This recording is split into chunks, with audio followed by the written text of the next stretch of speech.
Nëse janë të rikatueshëm pastaj. Tjetër gjë, indikimi që mund të kenë ndikuar në një çështje tjera, por pjesë tjetër kjo, nëse ka indicie, por ti merr krye veprim konkret, jo ta përgjosh sepse e fillon pjesën e rrëzon institucionin.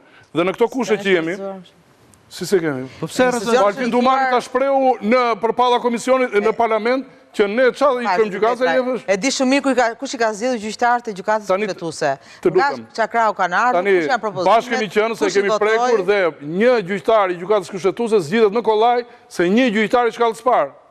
Këtë ta dish. Si a zgjedhje politike, lajm shumë i keq. Për mendimin tim ata duhet të jenë magjistratë. Dhe po ta shikosh sot, është diskutuar në përpanele që kam dëgjuar në përmedia, që ky Shqipërish është, ky është këtea, dhe po të flasim me këtë gjuhë, që gjykata kushtetuese, aty ka përfunduar historia. S'ka rëndësi, mjafton momentin që ti thuaj që ata janë shërptor dhe janë të rikatueshëm, këtu marrën film. Sepse për mendimin tim, atje gjykata kushtetuese më përpara kishte gjyqtar karriere. Dhe më përpara se të bëhet ky update që vendosën gjyqtarët e tjerë, me Bashkim Dedjen e tjerë, kanë qenë profesionistë. Bashkimit i Vinana është atë gjithë. Kanë qenë një profesionist i jashtëzakonshëm. Ishte edhe te reforma në drejtësi dolën dy burra, Ganiti Zdari dhe Besnik Imeri dhe e keni gabim.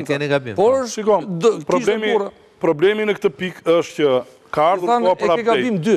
Dhe update-i ka ardhur si pasojë e kësaj situate, cilën po ta shikosh, o vini të lutem. Po ta shikosh, problemi që është tani është sepse këto 6 vjet reforma në drejtësi ka dhënë defekte të jashtëzakonshme dhe këto defekte po dalin. Si?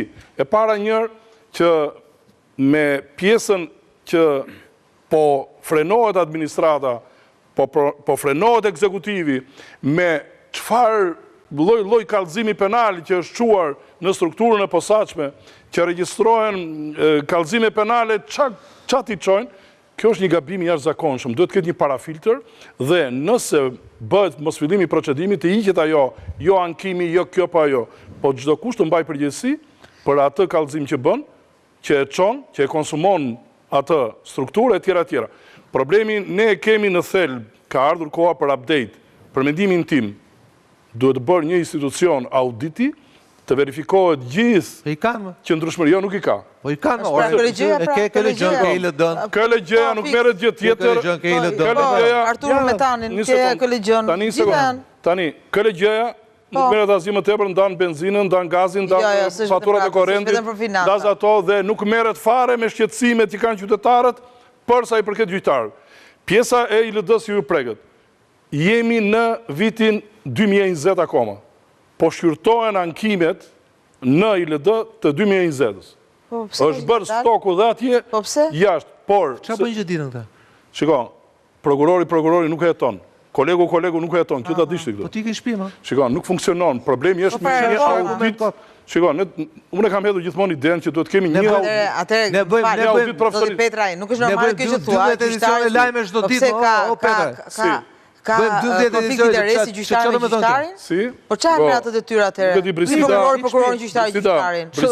Kjo është e pa perceptueshme në një shtet të drejtës, që asnjë nga ankimet të cilat janë bërë dhe asnjë prokuror apo gjyqtar nuk e kanë kallëzuar. Si mbyllen?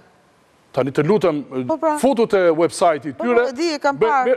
Futu te website-i tyre, futu te problemat e tyre. Po duhet funksionoj, po nuk është normale më. Edhe një, në qoftë se evidentohet një ankim nga një shqetësim qytetar. Po s'mund thua gjyqtari nuk gjykon gjyqtarin dhe prokurorin. Po këtu po tani se nuk po shikojmë një prokuror dhe gjyqtar ta çojë ILD-ja për ndjekje penale. Po tregojnë që nuk po kryejnë detyrën. Jo, po kjo nuk është faj institucion.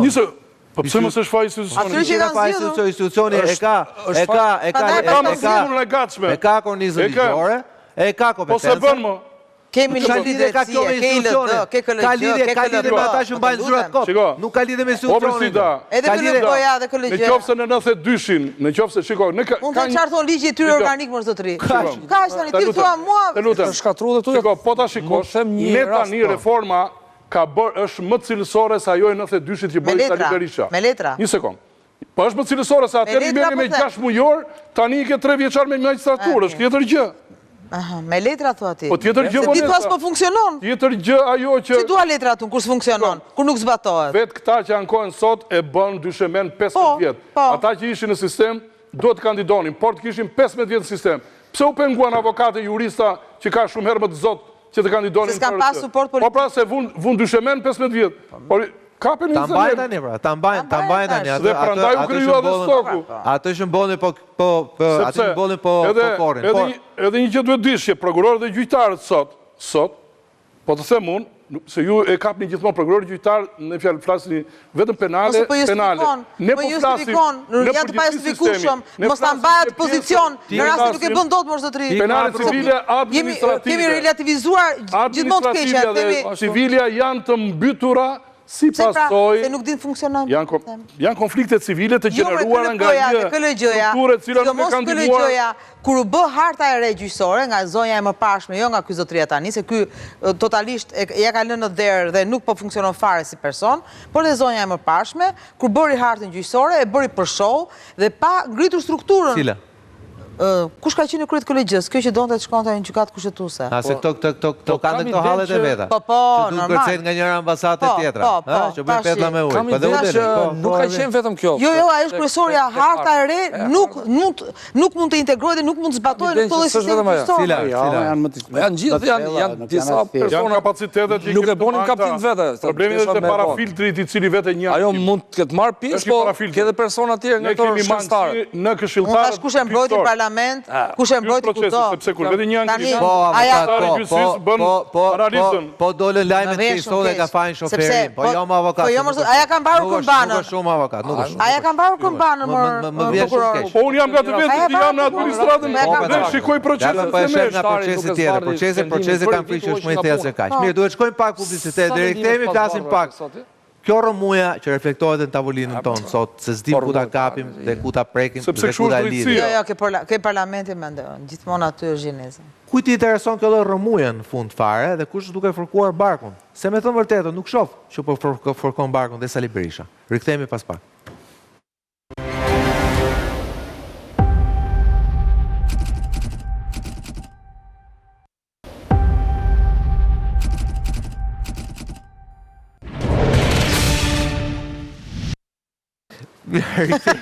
Me norm. Rikthehemi, po flasim pak, në privat pastaj mund flasim të gjëra që në publik ndoshta temi nuk qëndrojnë shumë pasi humori bëhet shumë i zi. Megjithatë Brisida, po e nis nga ty.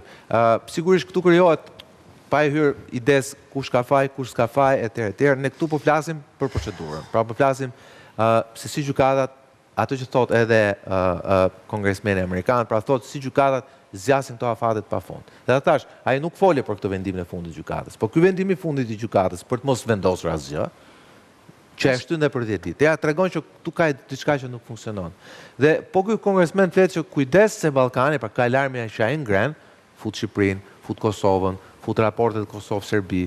Sot, jo më larg se sot ambasada amerikane i thot Kurtit gjën e fundit. I thot ti po kërkon të përjashtosh pakicat serbe nga zgjedhjet. Pra, hedh poshtë kornizën kushtetuese të shtetit të ri të Kosovës. Tash ne dim ai shtet prandaj dhe pati mbështetje dhe njohej për shkak se ju njohni kornizën sektor pavarësisht se ne dim që është shteti shqiptarëve, por ka edhe pakica që duhet respektuar. Pra, ambasada amerikane ti thot nuk po njeh të drejtën e serbëve për të marrë pjesë në zgjedhje. Po ti si qeveri po i pengon, se ata mund të bëjnë çfarë duan vet. Po ti e duke i penguar. Pra, themi, alarmi amerikanëve është që ky rajoni jon është rajoni më i pas stabilizuar pas Ukrainës. Dhe ky është alarm serioz. Dhe ndonjëherë e di çfarë them unë Brisida, për të që çka e tjetër. Ora mos ka një dorë tjetër dikush që kërkon ta turbullojë situatën pra. Po, unë nuk do e përjashtoja, por sepse nuk shoh që te Berisha është i lumtur, ëh. Unë nuk do e përjashtoja dhe vetëm një diçka më thoa, vetëm një rresht ndjes. Edhe këta të huj që kanë qenë këtu një pjesë mund t'jenë edhe bashkëpunëtor, se kanë ardhur shumë të huj që ne nuk i kemi verifikuar me shërbimet tona që kanë marrë pjesë në reformën, fal. Ndjes. Nuk do e përjashtoja këtë që thua Sokol, por më tepër duke menduar që dorën ja japim dhe ne. Janë dy duar, dora e tyre dhe dora janë. Patjetër. Dhe është për të ardhur keq që Shqipëria dhe Kosova janë më problematike në Ballkanin Perëndimor, timi realist. Daqë më tepër që jemi vetë problemi, nuk është se na e sjellin pakicat tona ose kemi probleme. Shqipëria nuk konsiderohet, a? Jo, konsiderohet si vendi që prodhon më pak probleme. Faktikisht kemi një destabilitet të madh, qoftë edhe qoftë edhe psikologjik. Ka tension tek shqiptarët me gjithë këtë që po ndodh. Dhe edhe prandaj mendoj që gjykata kushtetuese nuk ka pse ta shtyjë dhe ta zvaris, por kjo tregon që nuk kanë integritet dhe dinjitet dhe kuraje profesionale, sepse unë them ndaje e rrezon kërkesën e Ramës, jepi të drejtë kërkesës Ramës. Brapa shpinës tënde, ndoshta regjia na ndihmon ta nxjerrim në ekran, që ta lexosh kështu përballë. Shiko çfarë thot gjykata kushtetuese. Ju informojmë se shqyrtimi paraprakit çështjes nga mbledhja e gjyqtarëve do të bëhen datën 12/12/2025 për shkak të kompleksitetit të çështjes. Okej. Volumit të materialeve shoqëruese. Okej. Agjendës së gjykatës. Çfarë do të thënë agjenda e gjykatës? Ka ca punë tjera. Ka përshkull në Durrës. Ka përshkull plazh. Kemi shumë punë. Kërkesa seancë gjithë çka kanë ata. Kemi shumë punë. Po mirë, tash shiko avokat, dhe këtu dalim tek ajo. Tjetër në kërkesën e disa gjyqtarëve. Po, në rregull, po ata natyrë pa natyrë, sa ata vetë kanë bërë kërkesë. Nëse ka disa gjëra që janë prioritare. Shqiptarët u keq se ajo shprehje e famshme që shqiptarët nuk kanë veti shtetformuese, faktikisht për Shqipërinë dhe për Kosovën, po rezulton me shumë dëshpërim, nuk e them në kështu. Dhe këtu është ai shqetësimi që kam unë. Pikërisht e kjo fjali që ti the, kur ne shqiptarëve na futet në kokë ideja që ne nuk kemi njerëz dhe aftësi shtetformuese, dhe kjo është akuza shekullore që është bërë shqiptarëve Prisida. I kanë thënë shqiptarët ja kanë bisht. Shqiptarët nuk dinë bëjnë shtet.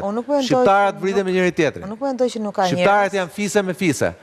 Ja, kjo që the ti tani, kur ne të dy, dhe unë e di që mendon ti dhe e di bindet tua progresiste, ne arrim sot e temi, për fat keq, po të regojmë që ne nuk kemi aftësi shtetformuese, ky është suksesi më i madh atyre që nuk. Dhe e di pse se kemi. Ja ta mbaroj. Vazhdoje më prapa se në kuadër të asaj, sepse neve, për ne ka vendosur gjithmonë ambasadorët. Jo, të lutem, mos e ço aty. 100 vjet vetëm ambasadorët. Ja ke varur ambasadorit Këmbani prandaj. Ja ke varur vetë, po, ka drejtë. Ka shtete më të vogla, ka shtete më të vogla. Nga ambasadorët. Edhe kështu do vazhdoj kjo. Ka drejtë Prisida. Por i them edhe një herë, prandaj po them që kjo gjykatës kushtetuese e thash, nuk e paragjykoj fare për po për jo. Kishte një dinamizëm gjigant. E para nuk mund të thonë që s'jojmë dosjet, sepse dosjet janë bërë publike, i kanë gjithë shqiptarët e njohura. Nuk mund të vësh një agjendë personale, dhe kjo ka prioritet. Unë them të marrin vendim për ta rrëzuar Edi Ramën, kërkesën e Edi Ramës, ose për ta lënë në fuqi, e dim vetë ata çfarë bëjnë dhe pse e bëjnë, por kjo tregon që nuk janë të vetëdijshëm për rolin dhe për momentin dhe për çastin me vlera kombëtare që kanë ata tani. Kjo këtë tregon. Dhe pse e them edhe fundit, edhe e kanë pikërisht sepse janë atje pa merit, se një njerëz që